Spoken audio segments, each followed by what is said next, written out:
महाराज जी, मेरा प्रश्न यह है कि जैसे वैष्णव धर्म में राम जी, हनुमान जी का वर्णन है, जैन धर्म में भी है, तो ऐसे अपने जैन धर्म में गणेश जी का कोई वर्णन है? और यदि है तो गणेश जी को यदि पूजा अर्चना करना हो तो हमें कैसे करना चाहिए?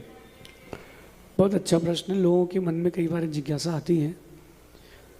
जैन दर्शन में राम का वर्णन भी है, शंकर का वर्णन भी है, हनुमान जी का वर्णन भी है, भीम का वर्णन भी है, रावण का भी वर्णन है, और आपने एक और नाम लिया गणेश, गणेश का भी वर्णन है। इन सब का अस्तित्व है, लेकिन मान्यताओं में अंतर आ गया।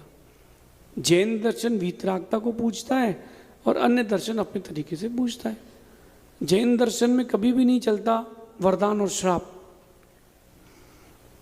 अगर भगवान वरदान और श्राप देने लग जाएं तो जैन दर्शन में उनकी पूज्यता बंद हो जाएगी। अन्य दर्शन में वरदान और श्राप देने वाले को भगवान मानते हैं।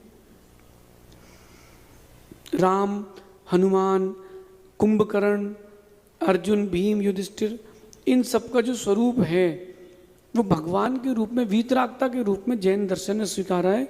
और बहुत सारे ऐसे जिनबिंबों की भी स्थापना हुई है जो राम, हनुमान आदि के हैं जैन दर्शन में। लेकिन गणेश की बात करें तो एक ही प्रमाण गणेश का मिलता है। गण के ईश यानी गणेश, जो पूरे गण को संभालते हैं उनको गणेश कहते हैं, और उन्हीं को गणधर परमेष्ठी कहते हैं।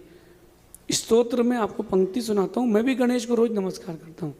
जिनान जिताराति गणान गरिष्ठान देशावधि सर्वपरावधिंशा सत्कोष्ठ बीजादि पदानुसारिन स्तवे गणेशान नपितद गुणाप्ति। उन गणेश की मैं वंदना करता हूँ गुणों की प्राप्ति के लिए। मैं रोज पढ़ता हूँ। ये गणधर वाला स्तोत्र है। गणेश यानी गणधर परमेष्ठी। तो अगर गणेश की कल्पना करते हैं तो थोड़ा उसके बारे में मैं बोलूँगा तो कंट्रोवर्सी हो जाएगी, लेकिन थोड़ा विचार करना पड़ेगा। मैल से बच्चे नहीं होते, और कभी भी हाथी का सिर मनुष्य को नहीं लग सकता। कुछ चीज़ें काल्पनिक जैसी लगती हैं। जैन दर्शन में गणेश की जो परिकल्पना है वो गणधर परमेष्ठी के रूप में, और उनकी अपन पूजा दीपावली के दिन करते हैं। भगवान को सुबह निर्वाण हुआ, और मध्याह्न शाम के समय गोधूली बेला में भगवान गणधर गौतम स्वामी को केवल ज्ञान हुआ, ऐसा समझिए।